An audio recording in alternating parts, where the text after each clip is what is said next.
CDB pré-fixado ou pós-fixado? Você sabe o que é melhor para os seus investimentos, para a sua vida financeira? Você sabe comparar esses dois investimentos? Se não sabe ou se sabe mais ou menos, se quer se aprofundar no assunto, este vídeo é para você. Então sejam muito bem-vindos aqui de Matos, do canal de Matos Ensino, especialista em investimentos que te ajuda aí a se tornar um investidor realmente independente. Sem depender de ninguém, você vai tomar suas decisões de investimento e escolher os melhores investimentos para atingir seus objetivos o mais rápido possível. Então vamos aqui para a nossa apresentação, tá bom? CDB pré-fixado ou pós-fixado, tá? O que é melhor? O que se encaixa mais para a sua realidade? Quais são as diferenças, tá? Primeira coisa, faz diferença você saber, né? Qual que está melhor? Um pré-fixado, um pós-fixado, indexado ao CDI. A gente vai contextualizar também todos os termos que a gente falar aqui, tá? Não se preocupe. Se você não domina todos esses termos, a gente vai falar sobre todos eles aqui, tá?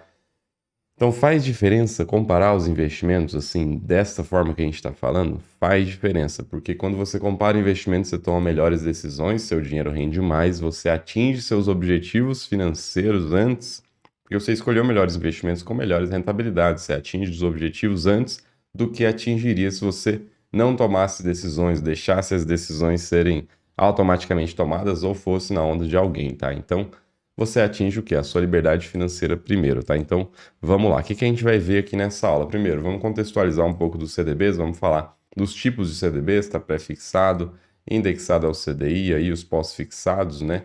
Também aí expectativas para o CDI. Vamos falar também um pouquinho dos títulos indexados à inflação, expectativas para o CDI que conversam com expectativas para a Selic, tá? E cálculos reais. Esse é o geral, tá? A gente vai trazer também aqui uma planilha fazendo todas as contas de cálculos reais mesmos de investimentos que estão disponíveis hoje, tá? A gente não traz os nomes dos investimentos, mas se você for lá nas prateleiras, você vai ver praticamente as mesmas taxas do que a gente vai mostrar aqui nos cálculos reais, tá? Mas para chegar lá nos cálculos reais, você tem que entender tudo que a gente vai falar aqui antes, então não sai desse vídeo. Eu já peço aqui um estudo bem legal que a gente fez, então se você gosta desse assunto, não deixe de clicar no like aqui, tá? Ninguém fica sabendo, nem eu, tá? Eu só vejo a quantidade de likes. Então vamos direto pro vídeo, tá? CDBs, beleza? Certificado de depósito bancário. O que é isso? O que é um CDB? É um tipo de investimento, tá? É um investimento. Você vai lá num banco, numa corretora, você encontra CDBs. Você pode trocar o seu dinheiro por um CDB, por um certificado. O que é um título? Tá? Ele é escritural, ou seja, ele não é físico, não vai chegar pelo correio na sua casa, mas na prática é um certificado que vai ficar lá na CETIP, né? Vai ficar ali resguardado que aquele título é seu. E aquele título, o que ele te dá? O que aquele papel te dá? Te dá a garantia de receber de volta o seu dinheiro pela correção que você contratou, tá? Então a gente já vai falar sobre isso, correção sobre tudo, tá? Então na prática é um título, tá? Mas para onde vai o seu dinheiro? Você está emprestando o dinheiro para um banco, tá? De fato é um empréstimo. Você empresta para o banco e o que o banco faz? O banco empresta para alguém. Então você pega o seu dinheiro, compra um certificado, compra um certificado de depósito bancário, que é um investimento. Então você empresta o dinheiro para o banco pega esse dinheiro, coloca no balanço dele, empresta para alguém a uma taxa maior. Senão ele não pegaria o seu dinheiro, tá? Senão ele não te ofereceria a taxa que você tem hoje, se ele fosse perder dinheiro. Então ele empresta uma taxa maior. E aí vem o spread bancário, tá? A diferença aí entre o que o banco te paga e o que o banco recebe de um cliente que pegou um empréstimo, tá? Tem milhares de impostos aí, milhares eu estou exagerando, mas tem vários impostos que entram em cima do spread bancário. Então, no fim das contas, aquela diferença de taxa que o banco pega com você e que o banco paga para você e que o banco consegue da pessoa que pegou o empréstimo, tá? Aquele spread ali não é daquele tamanho de verdade, porque vai ter muito imposto aqui. Tem contribuição social sobre o lucro líquido bem grande, tem aqui o imposto de renda de pessoa jurídica, tá? E mais uma série de outras questões que vêm antes de chegar nessa linha lá da demonstração de resultado da empresa, tá? Com isso, o banco tem, tá? Com esse spread bancário, ele tem a margem financeira, tá? E aí vamos falar só um pouco de tecnicidades aqui deste mundo do CDB, só para você entender. O dinheiro entra no balanço patrimonial. O que é o balanço patrimonial? São os bens, tá? Dos bancos. E ele entra de duas formas. Como uma obrigação de te devolver o dinheiro. Então ele entra na coluna do passivo, tá? Normalmente aqui a gente fala a coluna esquerda, tá? Tá aqui esquerda para vocês, para mim tá na esquerda também. Não, normalmente é a coluna direita, tá? Eu tô me invertendo porque a câmera parece que fica invertida. Mas entra como uma obrigação, tá? Do lado direito aqui do banco e também entra uma contraparte desse lançamento lá nas disponibilidades, tá? Entra como caixa. Por quê? Porque você pegou o seu dinheiro, que era caixa, dinheiro seu, colocou para o banco, aquele dinheiro entrou no caixa para o banco. Como é que o banco ganha o dinheiro? O banco empresta, faz operação de crédito, empréstimos. E aí tem o fator multiplicador, tá? Que você já ouviu falar que o banco cria dinheiro, ou os bancos criam dinheiro. Por quê? Porque eles pegam o seu dinheiro, por exemplo, você colocou R$ 100 lá. E aí tem o quê? Tem o recolhimento compulsório, tá? Que o Banco Central exige que o banco coloque o dinheiro lá no Banco Central, que é justamente a taxa do compulsório. Quanto que é esse porcento hoje? Tá aqui, tá? Peguei lá do Banco Central, 20%, tá? Dos depósitos a prazo, como CDBs, tá? 20% dos depósitos tem que ser colocado lá no Banco Central. Você fez um depósito, você fez um investimento no CDB, 20% daquele valor tem que ficar lá no Banco Central. Os outros 80%, o que acontece? Agora começa a mágica. Os outros 80%, o banco pode emprestar, tá? Então ele empresta os R$ 80. Depois dos R$ 80, aí começa a criar dinheiro. Por quê? Porque existe o seu 100, tá?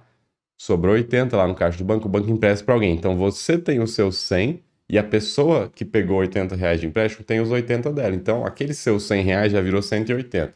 Aí desses 80, se a pessoa não tira do banco ali na hora, aquele dinheiro fica ali no banco. E o que acontece? O banco pode pegar mais 80% daquele valor, né? Que daria aí, quanto que daria? 8 vezes 8, 64, dariam R$ 64. Aqueles R$ 64 o banco pode emprestar de novo, tá? Então, 100 mais 80 mais 64, então o banco já tem aí por volta de uns R$ 240 aí para fazer empréstimos e o banco vai fazendo isso, vai multiplicando o dinheiro, tá? Ele tem esse poder de criar moeda, tá? Então, por isso que faz sentido, por isso que existe o CDB. Por quê? Porque é muito bom para os bancos. Os bancos pegam esse dinheiro e multiplicam esse dinheiro e começam a emprestar não só os bancos, tá? Também cooperativas de crédito, beleza? A gente fala agora sobre a remuneração que você vai receber. Não vamos mais falar do que o banco vai fazer com esse dinheiro. Agora, a sua parte. Você emprestou, ponto final. Você só precisa saber disso. Eu só contextualizei para você saber o que tem por trás, mas na prática você não precisa saber aprofundadamente, só para você ter um conhecimento a mais aqui. Remuneração dos CDBs. Normalmente você vê pré-fixado, por exemplo, 14.000%. Você está vendo hoje em dia, assim, para 6, para um ano, alguma coisa assim, tá? Pós-fixado, aí tem dois tipos, indexados ao CDI e indexados ao IPCA. E aí a gente conversa sobre o CDI. O que é o CDI? É o mais comum indexador dos CDBs. O que é indexador? Quer dizer que está relacionado, tá? Você tem uma remuneração, você recebe lá. Você vai comprar um CDB, você vai investir no CDB, então você vai receber uma remuneração em troca. Essa remuneração pode ser pré-fixada, como a gente tem aqui, quer dizer o quê? Você já sabe hoje quanto você vai receber no vencimento. O vencimento vai estar detalhado lá no CDB, tá? Então você já sabe hoje. Existe os pós-fixados, você não sabe hoje quanto você vai receber. Então, pós-fixado pode ser. Como é que você não sabe hoje? Quer dizer que ele está relacionado a algum indicador que vai aparecendo dia após dia, como por exemplo CDI e IPCA, tá? São bem comuns. O mais comum de todos é o CDI, que é inclusive o que a gente vai fazer contas aqui, tá? Então, pode estar relacionado ao CDI. Mas aí você fala, não, mas o CDI eu sei quanto é. O CDI hoje é 13,25, né? 13,15, né? Um ponto percentual abaixo aqui. 0,1 ponto percentual abaixo da Selic. Sim, mas amanhã quanto que é?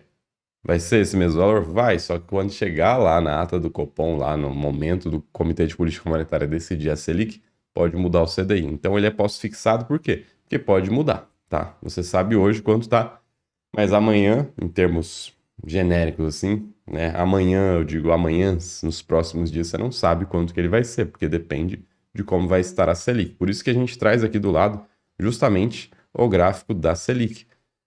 Por quê?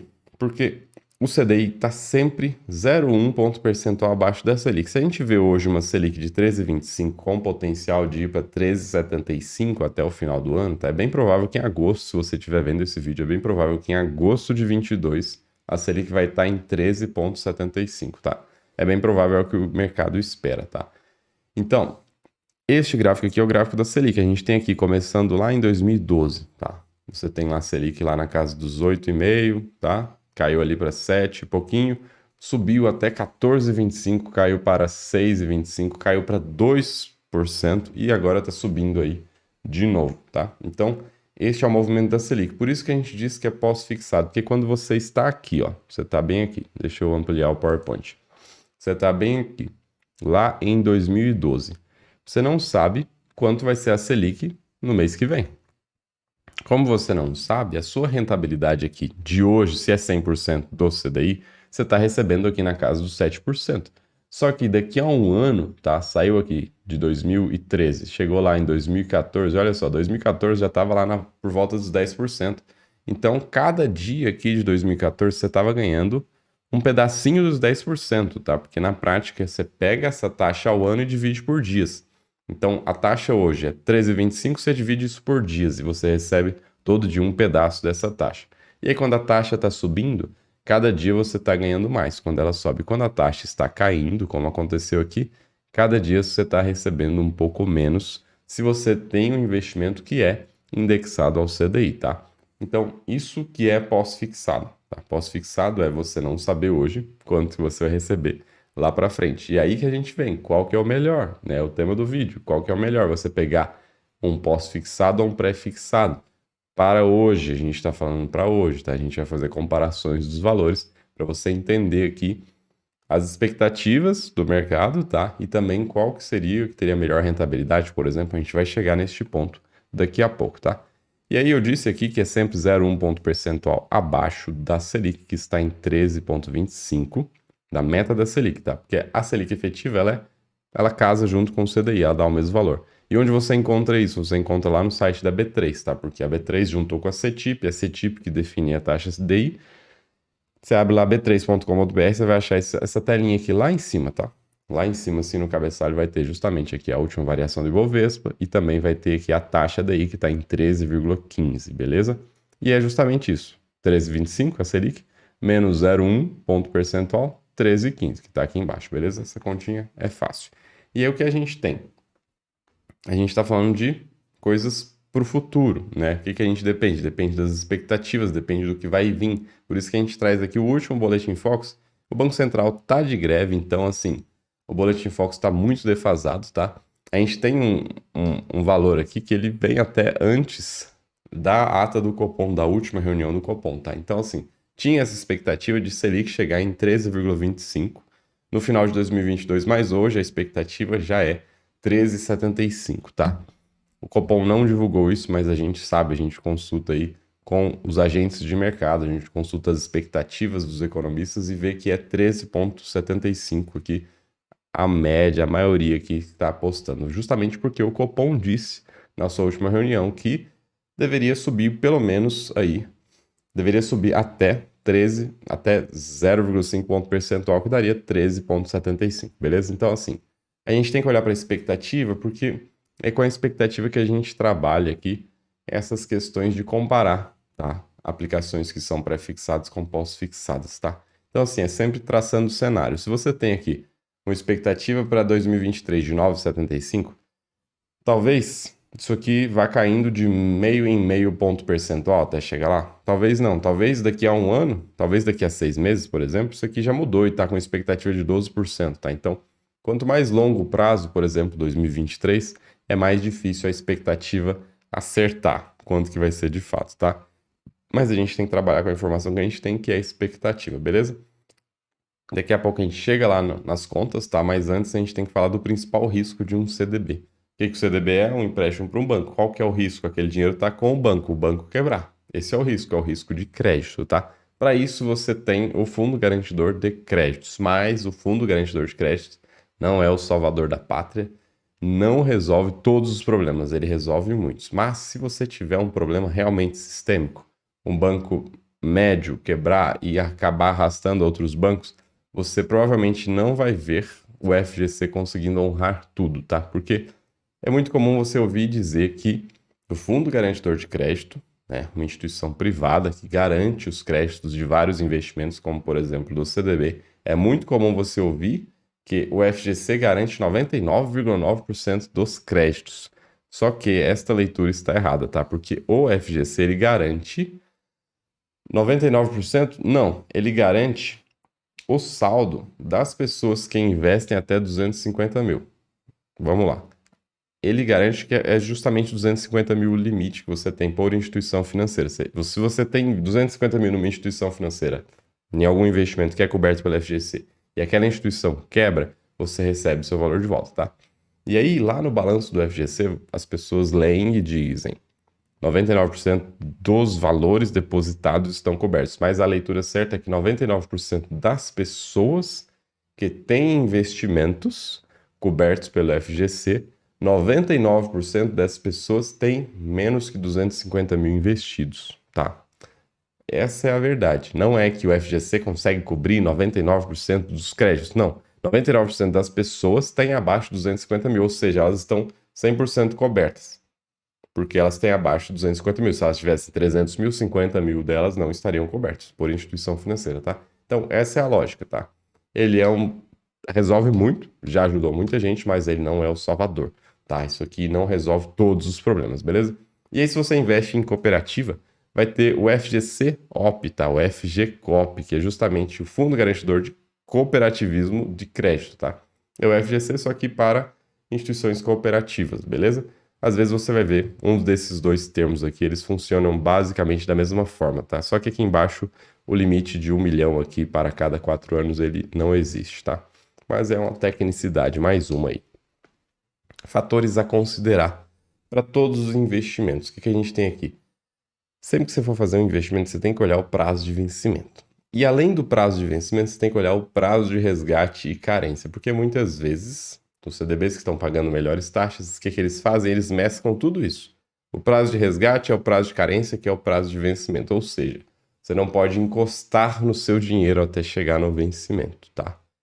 Assim, seu dinheiro fica preso, de verdade, tá? Você pode ver com o corretor alguma forma de você compensar isso, de fazer um resgate antecipado, mas aí você vai acabar saindo numa condição não tão favorável. Então você tem que olhar muito bem se esses prazos de vencimento, resgate e carências conversam com a sua estratégia. Vamos lá. Prazo de vencimento é o quê? É quando o título vence. Quando o título vence, o que acontece? Acaba o investimento, te devolvem o seu dinheiro corrigido. Mas você pode resgatar antes, sim, dinheiro corrigido também, quando tem lá um prazo de resgate que é possível, que não seja exatamente igual ao do vencimento. Resgate é você fazer a venda, tá? E carência é um prazo que você tem para você poder fazer os resgates, tá? Por exemplo, existem investimentos que vencem em 2 anos, com prazo de carência de 6 meses, ou seja, daqui a 6 meses você pode fazer o resgate, beleza? E aí esses dois termos aqui acabam se conversando, beleza? Então você tem que olhar isso. Fator a considerar em todos os investimentos que você fizer na sua vida. Você tem que ver se tem um prazo de vencimento, se tem um prazo de resgate, um prazo de carência e ver se isso está adequado com a sua estratégia para aquele dinheiro que você está investindo, beleza? Então vamos lá. Outra coisa que você tem que considerar é prêmio de risco. Olha, essa daqui é uma dos maiores problemas que você vê. Porque o prêmio de risco, o que eu estou dizendo aqui? Estou dizendo que, às vezes, você coloca o seu dinheiro em alguma coisa que tem um risco maior do que outra coisa, tá? A gente vai contextualizar isso. Às vezes você coloca seu dinheiro em alguma coisa que tem um risco maior. Por ter um risco maior, você tem que receber um prêmio, tá? Um prêmio mesmo, uma coisa a mais pelo risco que você está assumindo. Isso é normal. Por quê? Porque quando você vê, por exemplo, aqui, quando você compara com os títulos públicos federais lá do Tesouro Direto, pelo menos uma comparação simples, você vê o quê? Um título do governo que está lá pagando, por exemplo, um percentual da Selic, que seria um pouquinho mais que 100%, ou então uma taxa pré-fixada, você vê esse título. E qual que é o risco dele? Tem risco, sim, mas é um risco soberano, tá? Um risco da União, um risco de o governo não honrar com seus créditos para as pessoas físicas, que é um risco muito remoto, porque eu já expliquei em outros vídeos. Na pior das hipóteses, o governo vai lá, imprime moeda, cria dinheiro do nada e te paga. Tem consequência? Tem. Se ele fizer isso muito, de forma muito grande, colocar muito dinheiro na economia, gera inflação. Então, o seu dinheiro vai valer menos, porque vai gerar muita inflação. Você vai receber com juros, mas a inflação vai comer boa parte do poder de compra. Beleza, mas você não tem esse risco de crédito. Beleza? Então, se você compara um investimento de um banco com um investimento do governo, você já sabe que o do governo tem muito menos risco de crédito. Por ter menos risco de crédito, normalmente você tem que exigir um prêmio de risco para investir em algo que tenha mais risco, tá? Por isso que você pode simplesmente fazer uma comparação de taxas do que você vê no investimento de um banco de uma cooperativa com o que você conseguiria do governo, tá? Então você pode fazer uma simples comparação dessa. Outra comparação que a gente vai trazer mais para frente, que é justamente estudar se a taxa é justa para aquele momento do mercado, tá? Porque às vezes você vê 14% para 120 dias, 14% para um ano, e aí, será que é justo ou não é? Como é que você toma essa decisão, né? Tá aí uma bela questão que você tem que analisar muito bem. Você tem que analisar a estrutura termo das taxas de juros, você tem que analisar o risco da instituição, você tem que analisar o prazo de vencimento, de carência, várias coisas que a gente vai sempre trazendo aqui no canal. Por isso eu não posso esquecer que você deixe o like, pedir para você se inscrever aqui se você ainda não é inscrito. E a gente vai lá para as nossas contas, beleza? Vamos aqui para o Excel. Que contas que a gente vai fazer? Uma comparação de títulos pré-fixados com títulos pós-fixados, tá? E a gente... Deixa eu ver se deu certo aqui. Eu acho que vocês estão vendo o Excel, vamos ver. Tá tudo certo. Por quê? Porque a gente vai simular dois valores. Um CDB pós-fixado, que te paga lá 120% do CDI, e um CDB pré-fixado, que te paga 14% do CDI. Qual que é o melhor? Como é que você decide isso? Como é que você toma essa decisão?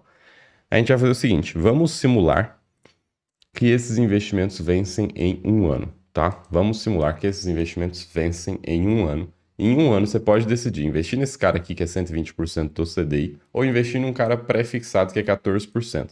No próximo vídeo, de quinta-feira, eu vou falar sobre decisões de investimentos de curto prazo e decisões de investimento de longo prazo, 30 anos, 20 anos, tá? Então, é interessante também você casar esses dois conhecimentos que a gente vai trazer na próxima aula, tá? Quinta-feira, se você não ativou o sininho, aproveita e ativa o sininho, que aí você não perde esta aula.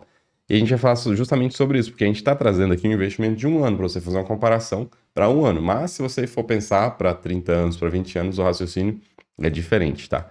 E às vezes, para você, o mais ideal é pensar no longo prazo e não nessas aplicações para um ano, tá? Então é o seguinte, hoje a Selic está em 13,25, com o potencial de chegar em 13,75. E esse 13,75 talvez chegue agora já, dia 3 de agosto. Por isso que a gente vai desmembrar nossa conta em dois períodos, tá? 2 meses e depois para 10 meses, para a gente conseguir fazer a conta do pós-fixado. A gente vai considerar aqui como premissa que a Selic vai ficar em 13,25 por 2 meses, até chegar em agosto, e depois vai ficar em 10 meses em 13,75. É provável que isso aconteça?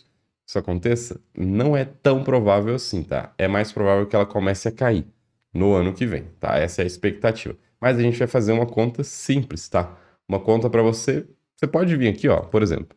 Vamos mudar. Eu acho que vai ficar mais rico o nosso estudo. Vamos fazer uma conta mais complexa. Ela vai ficar 8 meses aqui em 13,75, depois ela vai ficar 2 meses e já vai ter caído, tá? Vamos fazer assim, para ficar mais difícil a conta, mas para ficar mais interessante, que é mais provável que aconteça, tá? Então a gente vai simular que ela vai estar em 13,25 aqui, 13,25%. Depois ela vai ficar em 13,75 aqui por 8 meses e depois ela vai começar a cair. E aí vamos colocar aqui 13%, só para a gente conseguir fazer essa conta ficar bem interessante, tá? Depois a gente vai ver o agregado disso tudo aqui para um ano, tá? Quanto que seria aqui, de fato, uma rentabilidade desse título 120%, somando todos esses períodos em um ano. Quanto que seria? E a gente vai fazer essa conta para um investimento simulado de R$ 1.000, tá? A gente pode até depois colocar um valor maior aqui. E vamos ver quanto que seria aqui rentabilidade bruta e quanto seria a rentabilidade líquida, considerando alíquotas do imposto de renda, beleza? Então, o vídeo ainda não acabou. Fica aí comigo que vai ser bem legal esse cálculo. A gente vai fazer depois estimativas de quanto que teria que ser a parte pré-fixada para chegar no mesmo valor ou outras contas, tá? Então vamos lá. O que a gente vê hoje? 120% do quê? Da Selic. Do CDI, desculpa, que é a Selic efetiva, não tem problema, tá? Então a gente vai já diminuir 0,1 ponto percentual em todo mundo aqui, tá? Porque é o que seria o CDI mesmo, tá? Então 13,65 é que seria 12,90. 12,90. Ficou doidão o valor. 12,90. Pronto. Então é o seguinte. 120%, tá? A gente vai colocar os 120% aqui do lado. Eu vou jogar todo esse povo aqui para a esquerda e depois a gente faz a conta dos 120%. Então é o seguinte. Quanto que seria 2 meses de 13,15%? Seria o seguinte. E isso 120%, tá? Então, quanto seria de fato a rentabilidade dos 2 primeiros meses aqui dos 120% do CDI? Você tem que pegar os 120% e multiplicar. Como a gente está falando de 2 meses, a gente tem que fazer uma conta financeira que não é tão simples assim, mas a gente soma 1 mais a taxa, tá? Deixa eu travar esse cara aqui. 1 mais a taxa, e você eleva isso aqui ao período que você quer. A gente está falando de 12 meses e queremos 2, então a gente quer 2 de 12, tá? Então essa é a conta. Você faz isso, e aí você tem que tirar 1 de volta aqui. Menos 1, eu não sei, vamos ver se essa conta vai dar certo. 1 mais a taxa, eleva a 2 sobre 12, tira 1 de volta, multiplica por 120%. Acho que deu certo. Você teria aqui 2,5%, tá? Para 2 meses. Depois você faz o quê? Você traz essa fórmula aqui para o lado. Nos 8 meses você teria o quê? Agora 8 meses de 12, beleza? 10,69. E nos 2 meses do fim, você teria aqui 2 meses de 12, beleza? 2,45, tá? Então, seria isso aqui. Você pode somar os três? Não, você tem que fazer a continha capitalizada também. Nada é tão simples assim. 1 mais essa taxa, tá? Fecha parênteses, vezes 1 mais essa taxa, fecha parênteses, vezes, da mesma forma, 1 mais essa taxa. Peraí que eu arrastei. 1 mais essa taxa. Beleza. E aí você pode tirar 1 no final. Você vai descobrir o quê? No ano, olha só, já está dando o quê? 16,23%. A gente vai brincar até com essas taxas aqui para fazer também chegar nos 14%. E aqui seria quanto? 14%. Fim de papo. 14% aqui embaixo e aqui em cima 16,2%. Se você pegar simplesmente 120% do que a gente tem hoje de CDI, você tem 15,78% no ano, tá? Então, normalmente a gente faz essa conta. Bate o olho, quanto está o CDI? 13,15, 120% disso dá o quê? 15,78. Só que, se você considera que o CDI está mexendo, provavelmente vai mexer agora em agosto, vai ficar maior, a conta fica diferente. Então, você tem que considerar também o futuro. Então, daria 16,2 neste nosso cenário de uma Selic que sobe e depois cai, tá? E a gente depois simula aqui uma taxa bem diferente, tá? Então, assim, você já viu que o cara aqui de cima está ganhando, se isso de fato acontecer, tá? Qual que é o risco? O risco é de bater 13,65 e não por 8 meses, bater 13,65 e ficar lá 2 meses depois já cair. Quer ver? Olha como seria diferente. Se a gente coloca aqui 2 meses, a gente vai voltar para concluir esse raciocínio, tá? E coloca 8 meses aqui. Olha como seria diferente. A gente só muda aqui na fórmula. Os 8 coloca 2. Na verdade, eu vou indexar esse cara aqui e vou indexar esse cara aqui. Vai ficar mais fácil. Aqui a gente vai colocar só 2 e aqui 8. Beleza? Olha só. 15,8.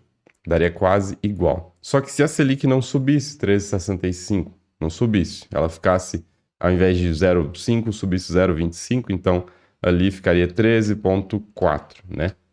Daria 15,7. Aí tá cravando quase ali com o que a gente vê hoje, tá? De 15,78. Então, assim, você simplesmente pegar os 120% e multiplicar pelo que você tem de CDI hoje, você tá pecando porque você não está considerando para onde vai o CDI, tá? Então, assim, uma continha simples dessa já seria mais lógica de se fazer. Vamos voltar aqui para o que a gente tinha colocado. Aqui em 13,65, então, uma expectativa simples aqui, um cálculo. Pode ser que isso aconteça, pode ser que isso não aconteça, tá? Isso aqui não tem como a gente saber o futuro, mas uma conta, como que seria uma conta? Uma expectativa simples, seria 13, 16,2 e 14 aqui, certo? E a gente simula o quê? Um aporte de R$ 1.000, por exemplo. Quanto que você teria de rentabilidade? É simples. R$ 1.000 vezes 1 mais a taxa. Vamos colocar só a rentabilidade, tá? Seria R$ 162. E da mesma forma a gente traz aqui para baixo. Eu acho que vai estourar ali a célula. Vocês estão vendo? Tá dando para ver? E aqui embaixo, R$ 140, tá? E aí você tem que considerar o quê? O imposto de renda, tá? E aí qual que é a conta? De repente você vai ter 6 meses de investimento, 1 ano, 1 ano e meio ou mais, né? Mais que 2 anos. Então tem sempre a alíquota regressiva, tá? Ela começa em 22,5, 6 meses depois ela vai para 20 e fica até dar 1 ano. Então 360 dias você tem a alíquota de 20%. Se você ficar 361 dias, você cai para 17,5%. A gente vai mostrar esses dois valores aqui para vocês verem que diferença que faz. Olha só. Eu vou tirar essa coluna aqui do meio, que aí eu consigo abrir para o lado ali e vocês vão ver melhor.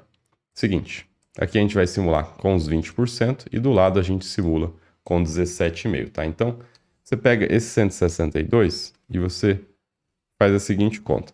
Multiplica ele por 1 menos a taxa alíquota do imposto de renda, tá? Simples assim. Você trava esse cara aqui só para conta ficar mais organizada. Beleza, então você teria um líquido aqui de 129,84, beleza? Aqui para o lado daria um líquido de... Cadê?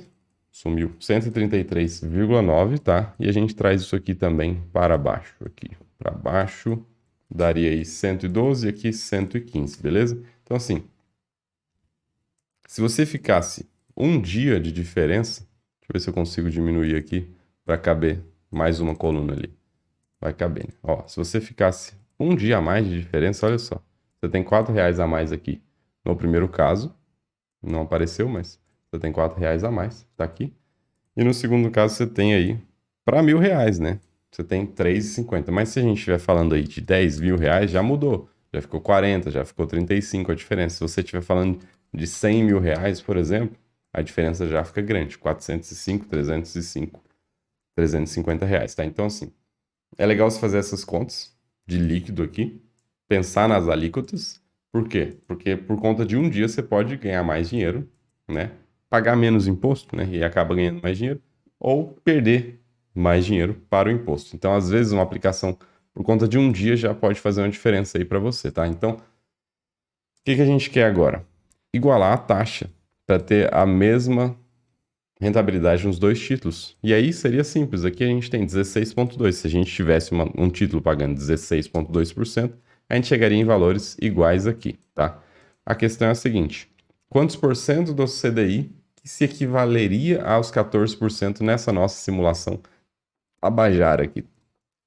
Tabajara, tá? Então, assim, uma simulação Tabajara nossa aqui, só para fazer uma conta mesmo, tá? Não considere isso aqui como verdade de forma alguma, tá? Isso aqui é só para a gente conseguir fazer contas. Então, quantos por cento do CDI a gente chegaria no mesmo valor dos 14%? Eu acho que 105, vamos ver. Aí, 105. Eu não tinha feito essa conta antes não, viu? Foi cagada aqui. Eu ia até usar o atingir meta, vou até usar aqui, ó, porque a gente chega no valor exato aqui. A gente vem no Excel, lá em dados e chega o quê? Teste de hipóteses, atingir meta. Esse valor eu quero que chegue em 14%. Então, aqui esse valor, 14%. Aqui, alterando quem? Alterando você. E aí ele faz as continhas e chega exatamente aí. Não é 105, tá? É 104. 103,95 que arredonda para 104%. Então, se você tiver um cara de 104% e isso aqui acontecer, esse cenário aqui maluco que eu estou colocando acontecer, você chegaria nos 14% do pré-fixado. E aí vamos voltar àquele cenário de 2 meses de uma taxa mais alta e 8 meses de uma taxa menor. Eu vou até reduzir mais essa taxa para ficar mais legal a nossa conta. Olha só. Se você tiver 2 meses de Selic, como está hoje, 2 meses de Selic no topo, que eu acho que vai ser mais, mas só opinião, tá? Não considere opiniões aí nas suas decisões, considere a sua análise, tá? E depois tiver 8 meses aqui de Selic em 12,5, tá? Com uma efetiva de 12,4, você tendo uma rentabilidade de 104% deste valor, você teria aqui um 13,3% em um ano, tá? E aí para você chegar nos 14, por exemplo, que você vê hoje, aí a gente joga de novo aqui o atingir meta. Vai lá em dados, atingir meta.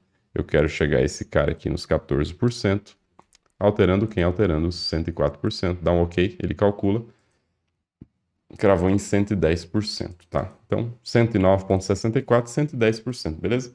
Então, esse era o recado. Para você comparar investimentos, você tem que olhar se faz sentido os dois investimentos serem comparados. Se o cara, um é pós-fixado, o outro é pré-fixado, a conta fica bem mais difícil, que você vai brincar com expectativas, como a gente fez aqui hoje. Espero que tenham gostado do vídeo. Se gostou, não esqueça do likezão neste vídeo. Se inscreva também, compartilhe esse vídeo com alguém que tem dúvidas aí sobre como investir também, isso ajuda bastante o canal. E espero que tenham gostado. Um abraço, até o próximo vídeo. Tchau, tchau.